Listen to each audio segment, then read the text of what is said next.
తన ప్రార్థనలో Lord you are so faithful అని ఎప్పుడు చెప్పేవాడు. మీరందరూ చాలామంది భక్తి గారిని చూసి ఉంటారు. ప్రభా నువ్వు ఎంతో నమ్మదగిన దేవుడు, ఆల్ ఐ హ్యావ్ నీడెడ్ నీవు నాకు ప్రొవైడ్ చేస్తావు ప్రభా అని ఎప్పుడు ఆయన ప్రార్థనలో చెప్పేవాడు. ఒక సన్నివేశం చెప్తాను నేను.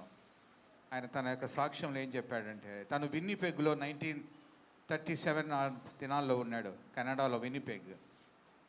అక్కడ చాలా చలి అంట. ఆ చలిలో తను ఒక ఫ్యాక్టరీకి పోవాలా, చిన్న ఉద్యోగం వచ్చింది, ఫ్యాక్టరీకి పోవాలా. అమ్మ నాయన వదిలిపెట్టేశారు, యేసుప్రభుని అంగీకరించిన తర్వాత డబ్బులు పంపించడం లేదు, ఏం చేయాలో అర్థం కావడం లేదు. తనకుండే ఒకే షూ కింద సోల్ అంతా పోయింది, షూ పోయింది, సోల్ అంతా కింద ఉంటుంది కదా, అదంతా పోయిందంట. చాలా చలి ఆ దినాల్లో.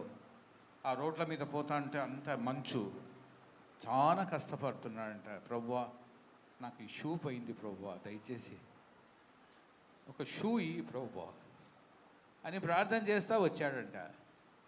ఒక రోజు అయిపోయింది, 2 రోజులు అయిపోయింది, 3 రోజులు అయిపోయింది, 10 రోజులు అయిపోతుంది, ఏం సమాధానం లేదు. అదే షూతో చాలా కష్టపడుతున్నాడు.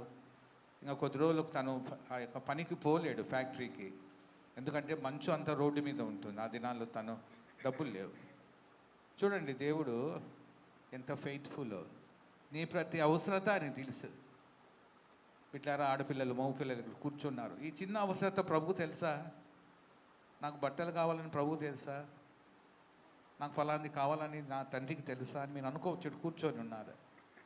నేను ఫలాంటి సబ్జెక్ట్ ఫెయిల్ అయ్యాను, నాకు తెలివి లేదు, దీంట్లో ప్రభు జ్ఞానం ఇస్తాడా అని ఎన్నో ప్రశ్నలతో కూర్చొని ఉన్నాం ఇక్కడ బిడ్డలరా. తను ప్రార్థన చేస్తూ వచ్చాడు. తను తెలియకుండానే ఒక ఆదివారము ఒక క్రొత్త చర్చికి పోయాడు. I went to a new church అన్నాడు. ఒక కొత్త చర్చికి పోయాడు. ఎందుకు పోయాడో తెలియదంట. ఆ చర్చిలో నో వన్ నోస్ మీ, ఎవరు నాకు తెలియదు. ఆ చివరి బెంచ్లో కూర్చో ఉన్నాడంట. మందిరం అయిపోయింది, చర్చ్ అయిపోయింది, అందరూ వెళ్ళిపోతున్నారు. అంత దొరలు, ఈయనొక్కడే ఇండియన్ కూర్చొని ఉన్నాడు బెంచ్ మీద. అందరూ వెళ్ళిపోతున్నారు, బైబిల్ పట్టుకొని నిలబడుకొని ఉన్నాడంట. అందరు వెళ్ళిపోయారు, ఎవరు ఇన్నో పట్టించుకోలేదు. ఒక టాల్ మ్యాన్, ఆయన పేరు కూడా చెప్పాడు, హిస్ నేమ్ ఈస్ హిన్ అంట. ఆయన వచ్చాడంట డైరెక్ట్గా ఈ భక్సింగ్ గారి దగ్గరికి. Are you from India? మీరు ఇండియా నుంచి వచ్చారా? అవునండి వచ్చాను. మిమ్మల్ని చూస్తే దేవుడు నాకు ఏదో ఒక గిఫ్ట్ ఇవ్వమన్నాడండి. గిఫ్టా? మీరెవరు నేనెవరు నాకు తెలియదు కదండి మీరు. నో నో నో, నేను మీకు ఒక గిఫ్ట్ ఇస్తాను, దయచేసి తీసుకోండి అన్నాడు. అని తన కారు దగ్గర పోయాడంట. కారు డిక్కీ తీశాడంట. డిక్కీ తీసుకొని బాక్స్ తీసుకొని వచ్చాడంట. ఈ బాక్స్ నీకే అని చెప్పాడంట. అరే నాకు ఈ చర్చిలో ఎవరు తెలియదు, నేను మామూలుగా పోయే చర్చిలో అందరూ తెలుసు, కానీ ఇక్కడ ఎవరు తెలియదే నాకు.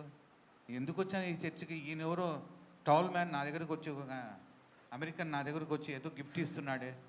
ప్రభువా నేను తీసుకోవాలా లేదంటే, ప్రభు తీసుకో సమాధానం ఇచ్చాడంట. ఆ గిఫ్ట్ తీసుకున్నాడు, బాక్స్ తీసుకున్నాడంట. ఆ బాక్స్లో ఏముందో తెలియదు. నేరుగా తన రూమ్ పోయాడంట. రూమ్ చాలా చిన్నది. ఆ రూమ్లో ఇద్దరు పండుకునే వాళ్ళంట, ఎందుకంటే షేర్డ్ అకామిడేషన్. డబ్బులు లేవు అని ప్రార్థన చేసి ఆ గిఫ్ట్, ఆ బాక్స్ తీశాడండి. తీస్తే టు హీ సర్ప్రైజ్ ఆశ్చర్యపోయినాడంట. తనకు ఏది కావాలో దేవుడు ఇచ్చాడు. అది ఒక బ్రాండ్ న్యూ షూ. ఎవరి కోసం పెట్టాడో ఆయన ఏం తెలియదు. ఆయన బాక్స్లో ఎన్ని రోజులు ఉంచుందో ఆ కారులో. ఈ బ్రదర్ భక్సింగ్ గారు చూస్తేనే ఆ యొక్క ఆ దొరగారు ఈ బాక్స్ నీకే అని ఇచ్చాడంట. ఎప్పుడు తెలియదు, ఎక్కడ పోలేదు, ఏ మానవుని అడగలే. తను తెలియని చర్చికి తను తెలియకుండానే పోయాడు.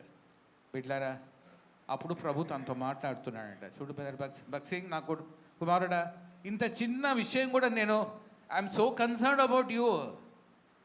ఇంత చిన్న విషయము షూస్, నీకదే చాలా తక్కువ, నాకు కూడా చాలా తక్కువ షూస్. ఇంత గొప్ప దేవునికి ఆ షూస్ విషయం అంత అవసరమా? చూడండి బిడ్లారా, అప్పుడు తను చెప్పాడు, you are so faithful Lord. ఇంత చిన్న విషయం కూడా నేను అనుకోలేదే.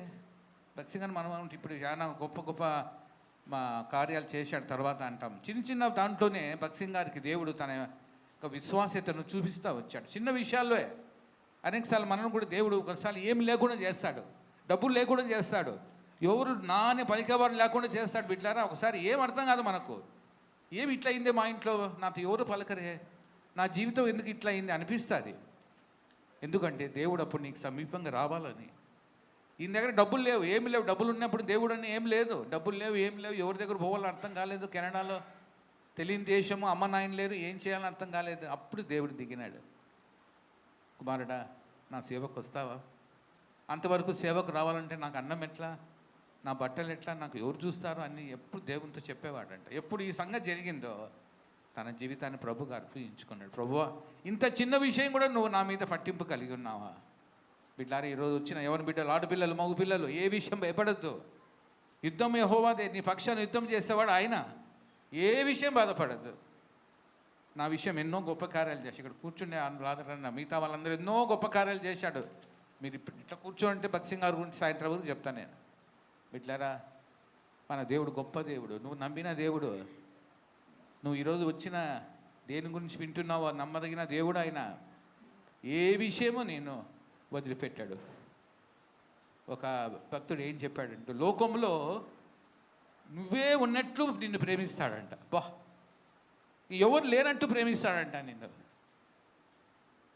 ఇట్లారా, కాబట్టి ఈ పాట చివరి వచ్చిన మళ్ళీ పాడదాం. God is so faithful, great is దై ఫెయిత్ఫుల్నెస్లో చివరి పాట మళ్ళీ పాడదాం.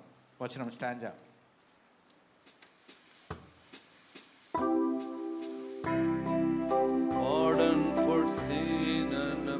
That endureth, thine own dear presence to chill and to guide, strength for today and bright hope for tomorrow, blessings all mine with 10,000 beside.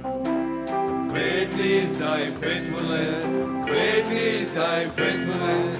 Morning by morning, new mercies I see.